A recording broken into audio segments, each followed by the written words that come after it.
म्हणजे आता ह्याला काय म्हणायचं, दहशतवादच म्हणावा लागेल याला एका अर्थाने. कसं आहे की वंचित बहुजन आघाडीच्या बाजूने जर तुम्ही बोललं लिहिलं तर तुम्ही एका अर्थाने काय म्हणूया इंटेलेक्च्युअल ऑनेस्ट आहात. पण म्हणजे तुमच्या इंटेलेक्च्युअल ऑनेस्टीविषयी काय, कसं आहे रवींद्रजी की तुम्ही बीजेपीची बी टीम म्हणून काम करता असं वारंवार म्हटलं गेलं, अलीकडच्या काळामध्ये तरी वारंवार म्हटलं गेलं, तेव्हा खरंच ते खूप दुखावतात. परंतु आता तर म्हणजे हे सगळं घडल्यानंतर म्हणजे राहुल गांधी काय म्हणतात, अमुक जण काय म्हणतात, हे सगळं समोर असताना, हे सगळं वास्तव समोर असताना त्याला पूर्णपणे ट्विस्ट करणं आणि अशा पद्धतीने हल्ले करणं, बाजूने बोलणाऱ्यांवर हल्ले करणं, विरोधकांवर हल्ले करणं, तर मला असं वाटतं की मग आता ए टीम का म्हणू नये. अतिशय खंत मी इथे व्यक्त करते की नुसता जैविक वारसा असणं पुरेसं नसतं. त्या जैविक वारशाला क्रांतिकारक वारशामध्ये परिवर्तित करण्यासाठी आपल्याकडे तेवढी एक राजकीय इच्छाशक्ती पण असावी लागते. नमस्कार. सन्माननीय प्रकाशजी आंबेडकर आणि वंचित बहुजन आघाडीचं नेमकं चाललंय का असं पुन्हा एकदा प्रश्न नव्यानं निर्माण झालाय मागच्या काही दिवसांमध्ये. आपल्यापैकी बहुसंख्य लोकांना माहिती असेल की मागच्या काही दिवसांमध्ये वंचितच्या कार्यकर्त्यांनी आणि त्यांच्याशी संलग्न असलेल्या सम्यक त्या विद्यार्थी संघटनेने महाराष्ट्रातील काही ज्येष्ठ लेखक, साहित्यिक आणि विशेषतः ज्यांनी अतिशय सक्षमपणे, समर्थपणे डॉक्टर बाबासाहेब आंबेडकर यांचे विचार जनसामान्यांपर्यंत, जनसामान्यांमध्ये रुजवण्याचे आयुष्यभर प्रयत्न केले, अत्यंत अभ्यासूपणे ज्यांनी आज अनेक पुस्तकं लिहिली, आणि केवळ इतकंच नाही तर राष्ट्रीय स्वयंसेवक संघ, RSS आणि भाजपसारख्या फॅसिस्ट संघटनांच्या विरोधात आयुष्यभर लढा दिला, अशा लोकांच्या घरांवरती मोर्चे नेणं, निदर्शनं नेणं वगैरे अशा प्रकारची कामं वंचितच्या कार्यकर्त्यांनी आणि त्यांच्या विद्यार्थी संघटनेने केली. त्याच्यामध्ये डॉक्टर यशवंत मनोहर आहेत, त्याच्यामध्ये डॉक्टर रावसाहेब कसब्यांसारखे थोर विचारवंत की ज्यांना महाराष्ट्र अतिशय आदरानं यांच्याकडे बघतो, असीम सरोदेन सारखे ॲडव्होकेट आहेत की जे फॅसिस्ट ताकदींशी सध्या मोठ्या प्रमाणात संघर्ष करतायत. त्यानंतर नव्याने निवडून आलेले काही खासदार आहेत जे सुधारणावादी आणि पुरोगामी विचारांचे आहेत. अशा लोकांच्या घरांवरती जाऊन निदर्शनं करण्याचं काम वंचितने केलं आणि त्यामागची भूमिका अतिशय तकलादू आहे. अतिशय तकलादू आहे म्हणजे त्याला काय म्हणायचं व्यवस्थित शब्द सुद्धा नाही आहेत. विशेषतः या विचारवंतांवरती अशा प्रकारे त्यांच्या घरांवर मोर्चे निदर्शनं करण्याचा जो प्रकार वंचितच्या मंडळींनी केला, त्यानंतर ज्येष्ठ कवयित्री प्राध्यापिका डॉक्टर प्रज्ञा दया पवार यांनी अत्यंत कष्टी होऊन, दुःखी होऊन, त्यापासून ज्या त्यांना वेदना झाल्या त्या त्यांनी अतिशय संतुलित भाषेमध्ये व्यक्त केल्या. निषेध करताना सुद्धा वंचितच्या त्या गोष्टीचा त्यांची भाषा अतिशय संतुलित होती. त्यानंतर त्याची योग्य दखल घेऊन आपल्या कृतीविषयी पश्चाताप व्यक्त करण्याऐवजी, आपली कृतीमध्ये सुधारणा करण्याऐवजी उलट पुन्हा प्राध्यापक डॉक्टर प्रज्ञादया पवार यांना ट्रोल करण्याचा प्रयत्न झाला. अत्यंत असभ्य भाषेमध्ये त्यांच्यावरती टीका टिप्पणी समाज माध्यमांवरनं करण्याचा प्रयत्न झाला आणि वंचितचे जे प्रवक्ते वगैरे आहेत त्यांनी माध्यमांमधून त्या सगळ्याचं समर्थनही केलं. हे अत्यंत दुःखदायी आणि वेदनादायी होतं आणि म्हणून या विषयावरती अधिक चर्चा करावी या उद्देशानं आज डॉक्टर प्रज्ञादया पवार यांच्याकडे आलेलो आहे आणि या संदर्भात त्यांची भूमिका अधिक विस्तृतरित्या, सविस्तररित्या जाणून घेण्याचा आणि त्या अनुषंगाने अन्य काही विषयांवरती चर्चा करण्याचा माझा प्रयत्न आहे. मॅडम नमस्कार. नमस्कार. आणि पहिला प्रश्न हाच आहे की हे जे सगळं तुम्ही पाहिलं, ज्या पद्धतीने रावसाहेब कसबे किंवा डॉक्टर मनोहर वगैरे यांच्या घरांवरती निदर्शन आहे, पहिली प्रतिक्रिया काय आली तुमच्या मनात हे सगळं पाहिल्यावर? रवींद्रजी, पहिली प्रतिक्रिया या सगळ्या घटनाक्रमानंतर माझ्या मनात आली ती अतिशय खेदाची आणि अतिशय दुःखाचीच राहिली होती. आणि मला खरं तर खूप वाईटही वाटलं या सगळ्या गोष्टींचं. आता तुम्ही ज्यांची नावं घेतली ती सगळीच जी मंडळी आहे त्या मंडळींनी महाराष्ट्रातलं एक, ज्याला आपण काय म्हणूया की एक वैचारिक असं जे विचारविश्व म्हणता येईल, ते विचारविश्व हे अतिशय समृद्ध करण्याचा, त्याच्यामध्ये भर घालण्याचा प्रयत्न केलेला आहे. डॉक्टर यशवंत मनोहर हे अतिशय थोर कवी आहेत. उत्थान गुंफासारखा त्यांचा महत्वाचा कविता संग्रह. त्यांनी अनेक म्हणजे समीक्षेच्या क्षेत्रामध्ये वैचारिक सगळ्या मांडणीमध्ये त्यांचं सतत एक योगदान राहिलेलं आहे. आता आपण ज्यांचा उल्लेख केला डॉक्टर यशवंत मनोहर, त्यांनी तर अगदी झोत पासून ते अगदी आतापर्यंतची त्यांची जी अतिशय बहुआयामी अशी ग्रंथ संपदा आहे, रावसाहेब कसबे, ते आपण पाहिलेलं आहे. आता झालंय काय की हा एक थोडासा क्रम आपण लक्षात घेतला पाहिजे. तो कसा आहे की महाविकास आघाडीलाच मतदान करा अशा पद्धतीचं एक पत्रक म्हणजे लोकसभा निवडणुकीच्या आधी हे साधारण 80 वेगवेगळ्या क्षेत्रातल्या मान्यवरांनी काढलं होतं. आणि त्या पत्रकामध्ये ती जर यादी उपलब्ध आहे आपल्याकडे, ती यादी जर बघितली तर वेगवेगळ्या क्षेत्रामध्ये ज्यांनी एक हस्तक्षेप केलेला आहे आपल्या कामामधून, आपल्या लिखाणामधून, तर अशा सगळ्या मंडळींची ती नावं आहेत. आणि त्यामध्ये रावसाहेब कसबे आणि यशवंत मनोहर सर, उत्तम कांबळे अशा मंडळींनी म्हणजे ही जी सगळी लेखक, कवी, लेखक आणि विचारवंत मंडळी त्यांनी सह्या केलेल्या आहेत. तर आणि कोणाच्या बाजूने मतदान करा वगैरे वगैरे त्यांनी ते आवाहन केलं. ते झाल्यानंतर मग अर्थातच त्या काळामध्ये असीम सरोदे आणि विश्वंभर चौधरी आणि निखिल वागळे यांच्या सुद्धा त्या सगळ्या अनुषंगाने एक सभांवर सभा सुरू होत्या. तर लोकसभेचा तो सगळा जो निकाल त्या निवडणुकीचा लागल्यानंतर मग या मंडळींना म्हणजे या सगळ्यांनी असा एक काहीतरी हे केला. म्हणजे त्यांच्या दृष्टीने त्याचं जे एक सूत्र आहे ते सूत्र असं आहे की यांनी तो असं आवाहन केलं, अमुक यांना मतदान करा आणि अमुक यांना करू नका, तर हे त्यांनी चुकीचं केलेलं आहे. आणि म्हणून आम्ही यांच्या घरावर काय करतो आहोत, एक संसदीय मार्गाने, लोकशाही मार्गाने का होईना, त्याच्याविषयी काही आम्हाला म्हणायचं नाही, पण ते आम्ही निदर्शनं केली. आता हे करताना आणखी एक संदर्भ आहे. तो संदर्भ असा आहे की अलीकडेच राहुल गांधी यांनी अमेरिकेमध्ये आरक्षणाच्या संदर्भामध्ये जी एक भूमिका घेतली किंवा त्यांना एक प्रश्न विचारण्यात आलेला होता आणि त्या प्रश्नाला उत्तर देताना ते असं म्हणाले की भारतामध्ये आज घडीला तरी एक ज्याला आपण एक न्यायपूर्ण समाज असं म्हणतो की जो सर्व स्तरीय विषमतेपासून मुक्त झालेला आहे, अशा प्रकारची एक आदर्श ज्याला आपण अवस्था किंवा समाजवास्तव म्हणतो ते भारतामध्ये सध्या तरी नाही.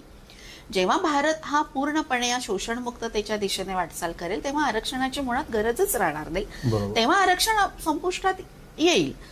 तर अशा पद्धतीचं वक्तव्य त्यांनी केल्यानंतर त्यातला जो सगळा संदर्भ आहे तो संदर्भ पूर्णपणे बाजूला टाकून फक्त आम्ही आरक्षण संपुष्टात आणू असं एक वाक्य घेऊन भारतीय जनता पक्षाच्या त्या सगळ्या थोर नेते आहेत त्यांनी ते सगळीकडे अत्यंत वाईट पद्धतीने ते सगळीकडे आणलं आणि सत्याचा पूर्णपणे अपलाप कसा केलेला आहे ते आपण सगळ्यांनी बघितलेला आहे. आणि आता तोच संदर्भ घेऊन वंचित बहुजन आघाडी अंतर्गत सम्यक विद्यार्थी आंदोलन म्हणून जी एक त्याच्याशी जोडली गेलेली जी सगळी संस्था म्हणा, संघटना आहे, त्यांनी ही सगळी निदर्शनं केली.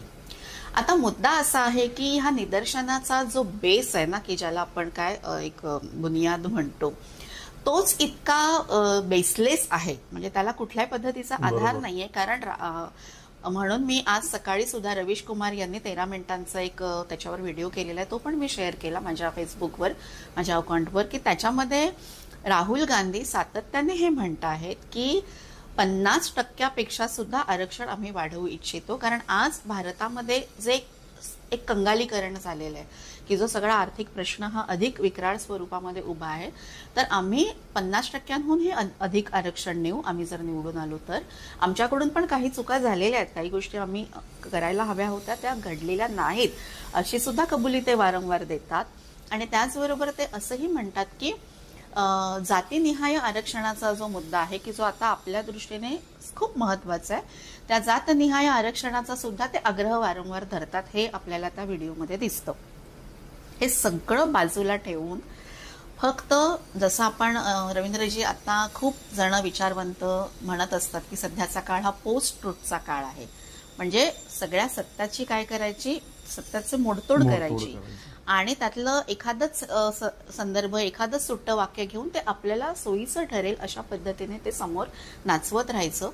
मला खूप वाईट किंवा खेद याचा होतो की जो पक्ष हा डॉक्टर बाबासाहेब आंबेडकरांच्या एका खूप व्यापक अशा संदर्भांचा, तत्वज्ञानाचं, मानवमुक्तीचं सगळा हे घेऊन काम करणारा असा जो वंचित बहुजन आघाडीसारखा पक्ष आहे, ज्यांच्या सगळ्या वाटचालीकडे सुद्धा आम्ही अतिशय आदरानेच पाहिलेलं आहे.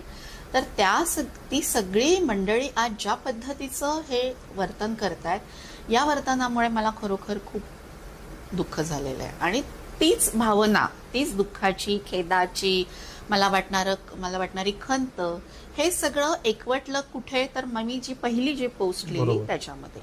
आणि त्यामध्ये मी असं म्हटलेलं आहे की हे जरी दुःखदायक असलं, खेदजनक असलं, तरी याच्यामध्ये आश्चर्यकारक वाटावं असं काही नाहीये. कारण ज्या पद्धतीने हे सगळं चाललेलं आहे ते त्याच्याशी वाईट पद्धतीने सुसंगती आहे. आणि ही जी सगळी राजकीय वाटाघाटी करण्याची जी ताकद आहे ती घटत चाललेली आहे. आणि त्यामुळे या पद्धतीने न जाता आपण जरा अधिक अंतर्मुख होऊन विचार करावा, अशा पद्धतीचा तो सगळा आशय होता. परंतु हे बरोबर आहे सगळं. तुम्ही आयुष्यभर केवळ तुम्हीच नाही तर तुमचं संपूर्ण कुटुंब महामानव डॉक्टर बाबासाहेब आंबेडकरांच्या विचारधारेशी जोडून सगळं काम करत आलेलं आहे. आणि साहित्य असेल, सगळ्या बाकीची सामाजिक क्षेत्र असेल, सगळ्या क्षेत्रांमध्ये तुम्ही त्या पद्धतीने सगळं तुमचं काम आहे. आणि तुम्ही त्यावरती भाष्य केल्यानंतर ज्या घाणेरड्या पद्धतीने तुम्हाला ट्रोल वंचित सारख्या डॉक्टर बाबासाहेब आंबेडकरांच्या नावानं चाललेल्या पक्षाकडून झालं, किती खेदजनक आणि कसं वाटलं ते? रवींद्रजी, झालं असं की मी ती आता ज्याचा मी उल्लेख केला ती पहिली पोस्ट लिहिली आणि त्या रात्री, एका रात्रीमध्ये माझ्या मेसेंजरमध्ये ही सगळी मंडळी, म्हणजे स्वतःला वंचितचे कार्यकर्ते म्हणवणारी अनेक, जवळपास 100-150 असे ते रात्रभर त्यांनी ते लिहिलं माझ्याविषयी. आणि ते इतकं अश्लाघ्य पद्धतीने लिहिलं, इतकं वाईट पद्धतीने लिहिलं की त्याचे स्क्रीनशॉट सुद्धा वंचितचा काय म्हणूया एक आंतरिक भाग असलेल्या आमच्या ज्या मैत्रीण आहे, कार्यकर्त्या आहेत, त्यांनी सुद्धा त्यांच्या फेसबुकच्या याच्यावर तो नमुना शेअर केलेला आहे. अनेकांनी ते केलं. त्यानंतर पुन्हा शील उणे, म्हणजे प्रज्ञा उणे शील उणे करुणा, अशा पद्धतीचं ते फिरतच आहे सगळीकडे. मला एवढंच या अनुषंगाने म्हणायचं आहे की हा घटनाक्रमच लक्षात घ्यायचा नाही. आणि हा घटनाक्रम लक्षात न घेता वाईट पद्धतीने ट्रोलिंग केल्यानंतर, म्हणजे अतिशय घाणेरडी भाषा वापरल्यानंतर मग मी एक लिहिलं की RSSची मंडळी अशा पद्धतीने ट्रोलिंग करतात, ह्याची एक सवय आहे. पण ज्यांना आपण एक समविचारी म्हणतो, ज्यांच्याकडे आपण एक आदराने पाहतो, किंवा कुठे कुठे मतभेदाच्या जागा असतील ना, त्या कुठे असत नाहीत. कारण आपला शत्रू बलाढ्य आहे. त्या बलाढ्य शत्रूशी लढताना कुठेतरी चकमक होते विचारांची, पण तरीही सहमतीच्या जागा खूप मोठ्या आहेत. आणि असं असताना एक सहमतित्वाच्या मुद्द्यावर न येता हे ज्या पद्धतीने सगळं झालं, त्याच्याने अर्थातच कुणालाही वाईट वाटेल, तसं मला वाईट वाटलेलं आहे. आणि ते सगळं झाल्यानंतर पुन्हा त्यांनी अशी एक भूमिका घेतली की आम्हाला अमुक म्हणाले, आम्हाला तमुक म्हणाले. तसं काहीच म्हटलेलं नाही. कारण माझ्या दोन्ही जे काही मी पोस्ट लिहिलं ते अजूनही तिथे आहे. त्यातला शब्दाचाही फेरफार मी केलेला नाही. शब्दाचा फेरफार मी केलेला असता तर ते हिस्ट्रीमध्ये पण येतं त्या आपल्या पोस्टच्या. त्यामुळे असं काहीच घडलेलं नाही. आणि तोपर्यंत आम्ही असं म्हणत राहिलो, म्हणजे मी ही वाट पाहत राहिली की वंचित बहुजन आघाडीच्या ज्या पदाधिकारी आहेत, की आदरणीय अंजलीताई मायदेव म्हणजे आंबेडकर, आणि अर्थातच आदरणीय रेखाताई ठाकूर, या दोन ज्या काय म्हणूया ज्येष्ठ अशा ज्या कार्यकर्त्या आहेत, त्यांच्याकडे मी अतिशय आदराने पाहते. कारण स्त्री चळवळीमध्ये आणि एकूणच सगळ्या आपल्या जात पितृवर्ग सत्तात्मक अशा सगळ्या याच्यामध्ये त्यांनी दीर्घकाळ काम केलेलं आहे. आणि मला आश्चर्य याचं वाटलं की त्या काहीच बोलत नाहीत, कुठेही त्यांनी काही वक्तव्य केलेलं नाही. आणि त्याच बाजूने वंचितचा आंतरिक भाग असलेल्या ज्या कार्यकर्त्या आहेत त्या मात्र अतिशय अस्वस्थ आहेत. त्या माझ्याशी संपर्क साधतात, त्या म्हणता आहेत की हे जे चाललेले त्याने आम्ही हबकून गेलेलो आहे, हे योग्य नाही. त्या वेळोवेळी तिथे लिहितात, त्याचे पुरावे तिथे डकवतायत. तरी सुद्धा सगळं त्या आघाडीवर शांतचे, उलट ते ट्रोलिंग वाढतच चाललेलं आहे. आणि अशा वेळेस रवींद्रजी कोण पुढे येतं, तर जे पुढे आले त्या आमच्या, म्हणजे ते नाव मी जरूर घेईन, आंबेडकरी स्त्री संघटन. या नावाने अलीकडे सगळं जे काम चाललेलं आहे, मग त्यामध्ये कोण कोण येतात, त्याच्यामध्ये ज्येष्ठ लेखिका उर्मिलाताई पवार आहेत, हिराताई बनसोडे आहेत, त्याच्यामध्ये आशालताताई कांबळे आहेत. म्हणजे आता त्या उर्मिलाताईंचं वय बघितलं तर 80च्या घरामध्ये, माझ्या आईच्या वयाच्या आहेत. त्यांनी खैरलांजी सारख्या घटना जी घडली त्या खैरलांजीच्या संपूर्ण त्या अत्यंत नृशंस अशा जातीय हत्याकांडाविरोधात त्यांनी नेतृत्व केलेलं आहे. त्या स्वतः तुरुंगवास त्यांना झालेला आहे. मंत्रालयाच्या 6व्या मजल्यावर निदर्शनं केलेली. तेव्हा काही ही मंडळी नव्हती सत्तास्थानी, तेव्हा ही काँग्रेस आणि हे सगळंच होतं आणि त्याच्यात मीही होते. पण या सगळ्यांनी जेव्हा असा हे योग्य नाही, हे जे चाललेलं आहे हे योग्य नाही, हे अतिशय वाईट आहे आणि याचा एक सामूहिक आपण काय करूया, निषेध करूया आणि प्रज्ञाच्या आवाजामध्ये आवाज मिळवून एक सहमतीचं हे पुढे नेऊया, अशा पद्धतीने त्यांनी एक पत्रक काढलं आणि त्या पत्रकावर बघता बघता इतक्या जणी त्याच्यामध्ये सामील झाल्या. तर असा तो सगळा हे दिसतो. आणि आता मात्र त्याच्यानंतर काय झालं त्याच्याकडे मी येते. हे सगळं झाल्यानंतर मग त्यांच्या आता थोडंसं लक्षात आलं असेल की मग आता ती सारवासारव करणं सुरू झालं. बीबीसी मराठीच्या काय म्हणूया एका पत्रकारांनी त्यांनी एक प्रश्न विचारला, हे सगळं सुरू आहे त्याबद्दल काय तुम्हाला वाटतं. तेव्हा आदरणीय प्रकाश आंबेडकर सरांनी असं उत्तर दिलं की ट्रोलिंग चुकीचं नाही.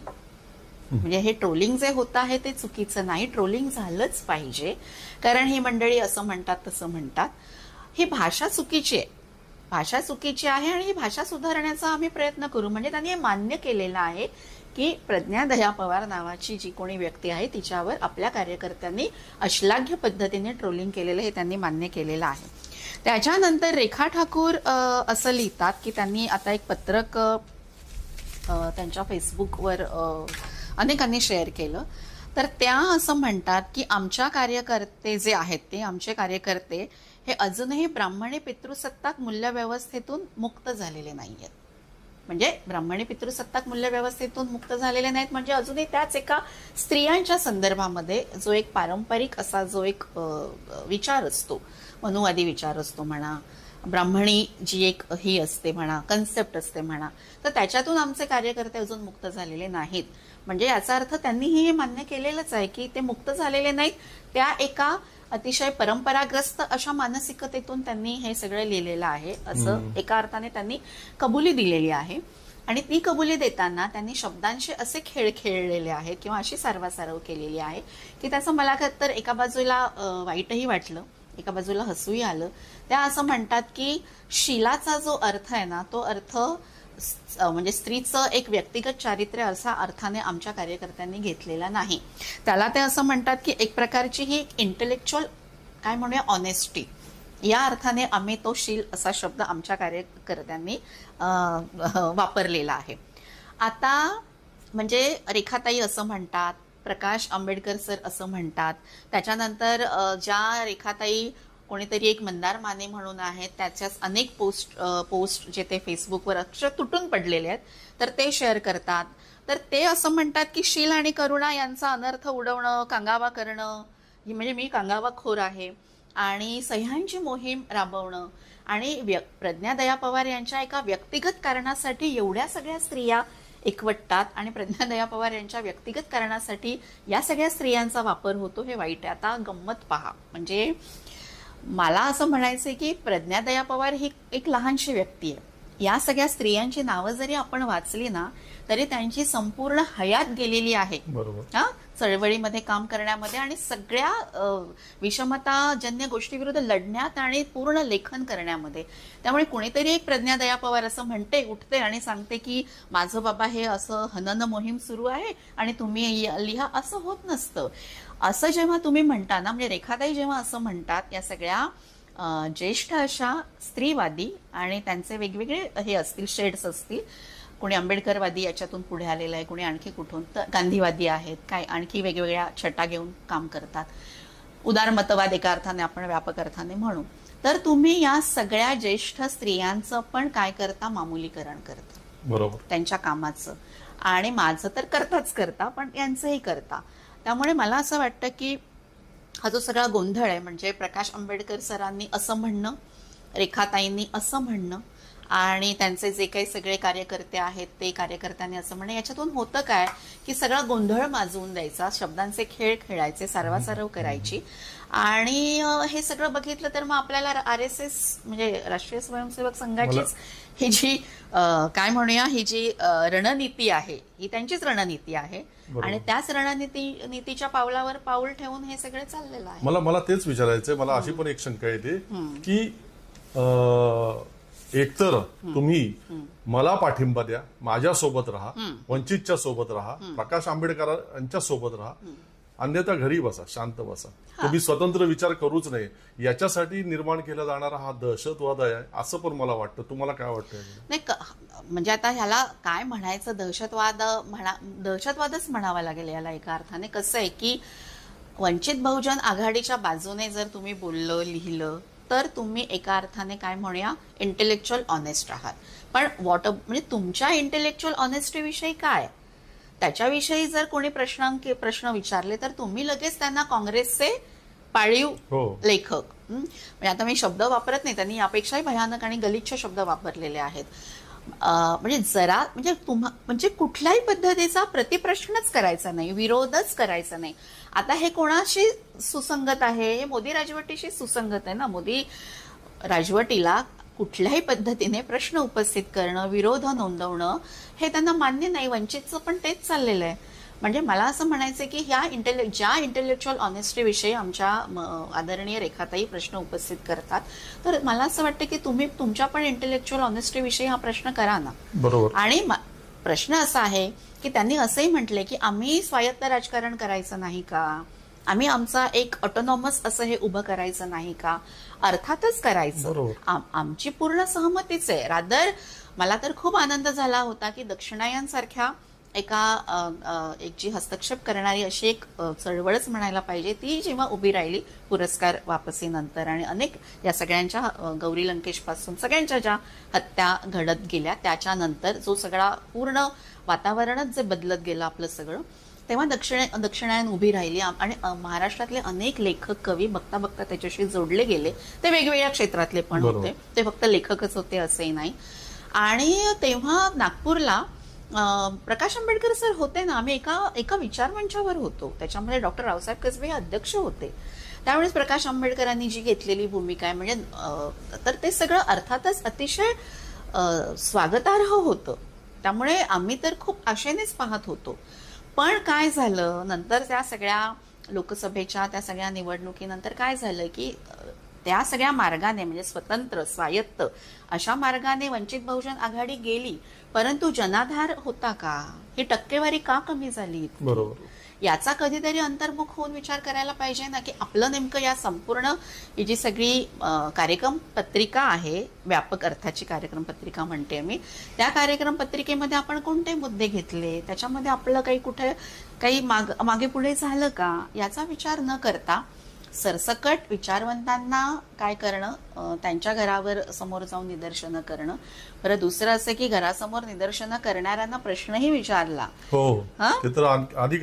म्हणजे डॉक्टर रावसाहेब कसबे हे घरीच नव्हते, ते पुण्याला गेलेले होते आणि त्यांच्या पत्नी कुसुम या सामोऱ्या गेल्या. त्या संपूर्ण याच्यामध्ये स्त्रियांचा पण संख्या जास्त होती. त्यामुळे कोणीतरी असं म्हटलं आमच्यातल्याच एका ज्येष्ठ कार्यकर्तीने की स्त्रियांचा वापर अशा पद्धतीने होणं हे एका अर्थाने फॅसिस्ट राजकारणालाच काय करणं, फॅसिस्ट ज्या पद्धतीचं हे सगळं आहे त्याला एका अर्थाने मदत करणं. त्यांना काही माहिती नाही, त्यांना डॉक्टर रावसाहेब कसबे माहिती नाही, त्यांना झोत माहिती नाही, त्यांनी काय केलेलं आहे हे माहिती नाही. पण मला असं म्हणायचं की हा विरोध काय रावसाहेब कसबे माझे आजोबा आहेत म्हणूनच जणू काही मी लिहिलंय असं नाही. रावसाहेब कसबे माझे आजोबा जरी नसते, यशवंत मनोहर माझे तसे कोण लागतात, म्हणजे असं रक्ताचं नातं तर काहीच नाही. परंतु या सगळ्या मंडळींनी म्हणजे डॉक्टर यशवंत मनोहर असतील, आता तर बाबूराव बागुलांना सुद्धा फार वाईट पद्धतीने बोललं गेलेलं आहे. तर डॉक्टर बाबूराव बागुल काय, यशवंत मनोहर काय, रावसाहेब कसबे काय, नामदेव डसाळ काय, दया पवार काय, या सगळ्या मंडळींनी ना त्या काळामध्ये डॉक्टर बाबासाहेब आंबेडकरांनी जे खूप मानवमुक्तीचं प्रचंड मोठं एक तत्वज्ञान उभं केलं, तर त्याचे प्रत्यक्ष अनुभव काय आहेत, काय भोगलं, काय सोसलं, हे त्यांनी त्यांच्या या सगळ्या लेखनातून मांडलं. आणि अशा पद्धतीचं लेखन हे अर्थातच आपल्या सगळ्या लढ्याला अधिक बळकटी देत असतात. अधिक पुढे नेत असतात. दलित साहित्य आणि दलित चळवळ हे काही एकमेकांपासून वेगळं नव्हतंच, एकत्रच होतं, अभिन्न होतं. दलित पॅन्थर सारखी अत्यंत क्रांतिकारी आणि लढाऊ अशी चळवळ किंवा संघटना ही तिथूनच आलेली आहे. तर या सगळ्यालाच डिस्कार्ड करणार आहोत का आपण, हे सगळंच नाकारणार आहोत का आपण, आणि सगळ्यांना फक्त एकाच मापाने मोजणार आहोत का, सगळ्याच सरसकटीकरण करणार आहोत का, असा मला प्रश्न पडलेला आहे. पण आता खुद्द डॉक्टर बाबासाहेब आंबेडकरांनी घटनेने आपल्याला अभिव्यक्ती स्वातंत्र्य दिलं, आपल्याला आपलं मत व्यक्त करण्याचं स्वातंत्र्य दिलं, आपल्याला विचार स्वातंत्र्य दिलं.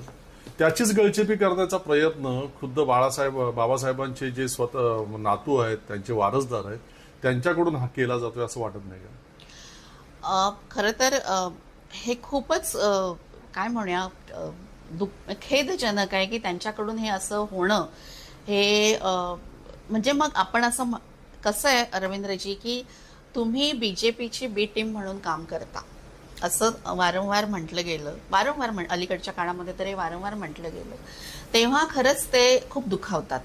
परंतु आता तर म्हणजे हे सगळं घडल्यानंतर म्हणजे राहुल गांधी काय म्हणतात, अमुक जण काय म्हणतात, हे सगळं समोर असताना, हे सगळं वास्तव समोर असताना त्याला पूर्णपणे ट्विस्ट करणं आणि अशा पद्धतीने हल्ले करणं, बाजूने बोलणाऱ्यांवर हल्ले करणं, विरोधकांवर हल्ले करणं, तर मला असं वाटतं की मग आता ए टीम का म्हणू नये. बरोबर आहे. कोणी पण आज कोणाच्याही मनामध्ये असा प्रश्न उपस्थित होऊ शकतो की किती धूळफेक करायची, किती वास्तवाचा अपलाप करायचा, किती वैचारिक प्रदूषण निर्माण करायचं. कसं आहे की प्रकाश आंबेडकर सर हे डॉक्टर बाबासाहेब आंबेडकरांसारख्या एका युगपुरुषाचे म्हणजे नातू आहेत ते, आणि त्यांच्याकडे डॉक्टर बाबासाहेब आंबेडकरांच्या सगळ्या ह्या क्रांतिकारक अशा सगळ्या ह्याचा तत्वज्ञानाचा एक वारसा आहे. आणि आपला संपूर्ण समाज हा त्यांच्याकडे एक अतिशय आदराने पाहतो. पण मला असं रवींद्रजी म्हणावं असं वाटतं, अतिशय खंत मी इथे व्यक्त करते की नुसता जैविक वारसा असणं पुरेसं नसतं. त्या जैविक वारशाला क्रांतिकारक वारशामध्ये परिवर्तित करण्यासाठी आपल्याकडे तेवढी एक राजकीय इच्छाशक्ती पण असावी लागते. म्हणजे मला एवढंच म्हणायचंय की आत्ताच्या निवडणुकीमध्ये वाटाघाटी करण्यासाठी महाविकास आघाडीकडे गेले होतेच ना, बरोबर, प्रकाश आंबेडकर सर, पण ते फिसकटलं. मग जर हे इतके वाईट होते तर मग ही बोलणी करण्यासाठी गेला तर म्हणजे जायचं कारणच काय होतं. तेव्हा एक ऑटोनॉमस राजकारण उभं करायचंच होतं ना. मला म्हणायचंय की हे सगळं समाज पाहतोय, हे सगळं आम्ही पाहतोय, सगळेजण पाहतायत, वाचतायत, सगळं आपल्या पर्यावरणामध्ये म्हणजे ज्याला आपण काय म्हणूया सगळं उपलब्ध आहे. आणि असं असताना सुद्धा अशा पद्धतीच्या ज्या कोलांट्या उड्या घेतल्या जातात आणि त्या कोलांट्या उड्या घेताना मी पुन्हा तेच म्हणेन की कोणाच्या पिचवर आपण खेळतो आहोत, कोणाचं टूल किट वापरतो आहोत. आणि म्हणून हा म्हणजे आता बघा देशासमोर प्रश्न काय, आपला सगळ्यात मोठा शत्रू कोण आहे हे मी काही सांगण्याची गरज नाहीये. काँग्रेस सत्तास्थानी आहे का? नाही. जेव्हा काँग्रेस सत्तास्थानी होतं, हे सगळी मंडळी सत्तास्थानी होती, तेव्हा आम्ही विरोध केलाच ना. बरोबर. म्हणजे आम्ही एखाद्या बाबा आता त्यांनी म्हटले की यशवंतराव चव्हाण सेंटर हे जे आहे आपलं मुंबईमधलं, तर त्या यशवंतराव चव्हाण सेंटरच्या काय विश्वस्तपदी माझी नियुक्ती अलीकडेच झालेली आहे. आणि त्याच्या आधी सुद्धा म्हणजे यशवंतराव चव्हाण सेंटरचं काम काय आहे तर साहित्य आणि युवा साहित्य, क्रीडा विश्व, शेतीचं सगळं क्षेत्र, याच्यामध्ये जे अतिशय इनोव्हेटिव्ह पद्धतीने काम करतात, काही वेगळ्या वाटा धुंडाळतात, अशा तरुणाईला पुरस्कार देणं. आता ह्या कमिटीमध्ये मी काम करते, साहित्य हे माझ्याकडे आहे.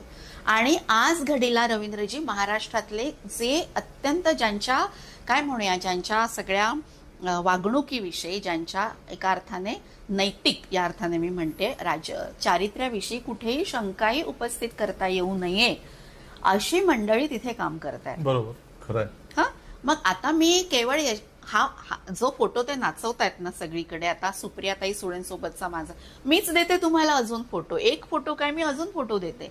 मग ते फोटो तुम्हाला मी कुठे काँग्रेसच्या याच्यामध्ये गेलेले असेल मिटिंगला, त्यांनी बोलवलं असेल, मला एकटीला नाही, महाराष्ट्रातल्या अनेक लेखकांना बोलवलेलं आहे, तो फोटो असू शकतो. उद्धव ठाकरेंच्या घरी आम्ही अनेक जण लेखक मंडळी गेलेलो होतो, तुम्हाला हे सगळं माहिती आहे, तो फोटो देतील. म्हणजे अशा पद्धतीने विरोध केल्यानंतर मग प्रज्ञादया पवारांचं नेमकं काय काढायचं बाहेर?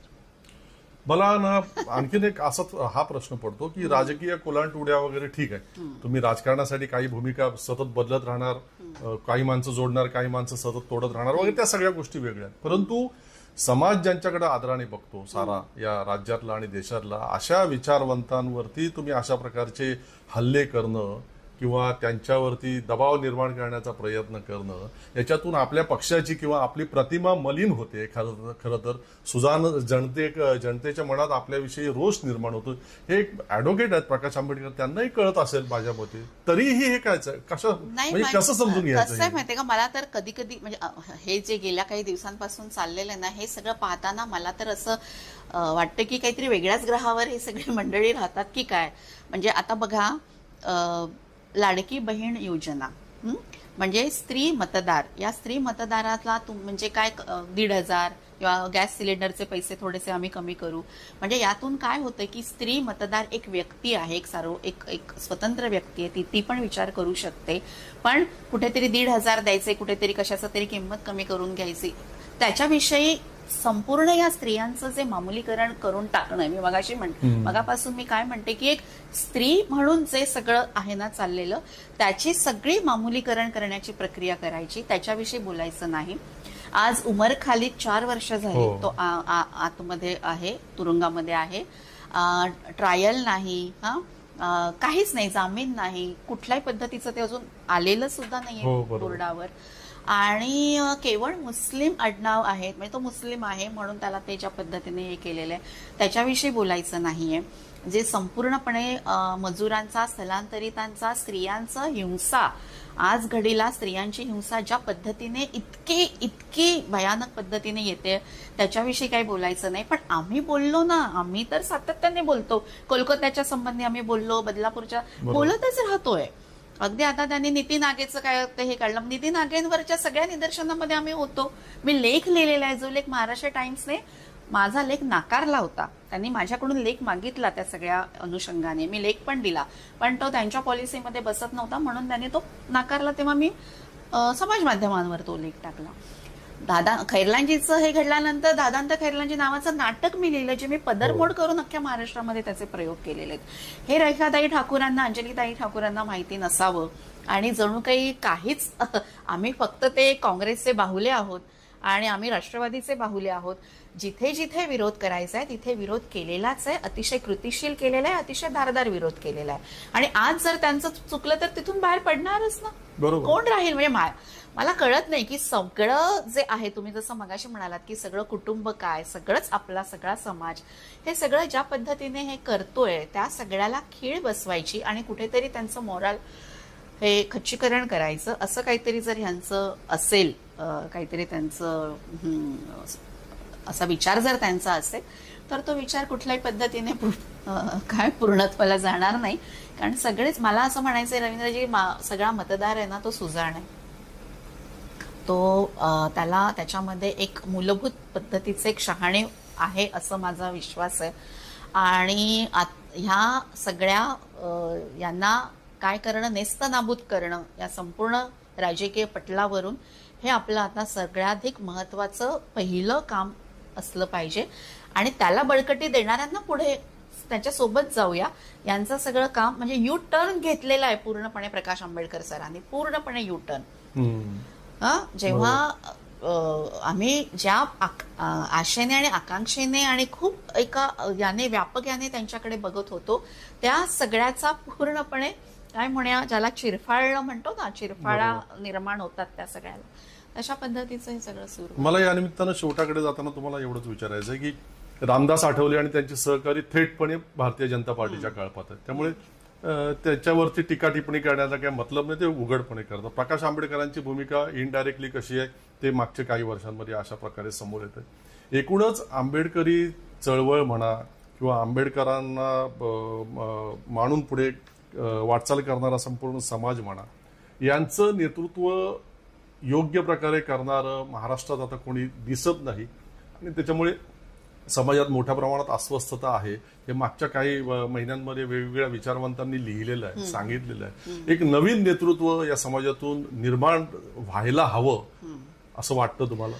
नवीन नेतृत्व निर्माण व्हायला हवं. आता एक व्यापक देशपातळीवर जर विचार करायचा झाला तर काही वर्षांपूर्वी जिग्नेश मेवानीचं नाव सुद्धा आपल्या सगळ्यांच्या समोर होतं. चंद्रशेखर आझाद रावण त्याचं नाव समोर होतं. अगदी प्रकाश आंबेडकरांचंही नाव आम्ही वारंवार घेत होतो. ते होऊ शकलं नाही प्रकाश आंबेडकर सरांकडून. पण तुम्ही म्हणताय तसं ते उभं राहायला पाहिजे.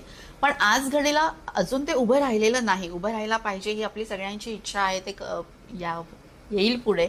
पण आज घडीला मला असं म्हणायचं की ज्या स्त्रिया लढतायत, म्हणजे उदाहरणार्थ सुप्रियाताई आहेत, उदाहरणार्थ सुषमाताई अंधारे आहेत, तिकडे प्रणिती आहे, किंवा वेगळं नाव घ्यायचं तर उल्का महाजन सारखं ते वेगळं नाव आहे पूर्णपणे. त्यांनी काही अशा पद्धतीने पक्षीय राजकारण किंवा संसदीय राजकारण याच्यामध्ये. पण मला असं वाटतं की अशा ज्यांनी दीर्घकाळ यांनी काम केलेले, उल्काताईंकडे आम्ही खूप आशेने पाहते, या सगळ्यांनी आता मला असं वाटतं की पुढे यायला पाहिजे. पण होतं काय की म्हणजे सुषमाताईंवर सुद्धा ज्या पद्धतीने ट्रोलिंग केलं जातं, म्हणजे पक्ष कोणताही असतो त्या पक्षामध्ये जेव्हा स्त्री काहीतरी म्हणू पाहते, ती काहीतरी इंटरव्हेन्शन करू पाहते, तेव्हा व्यक्तिगतच हल्ले होतात.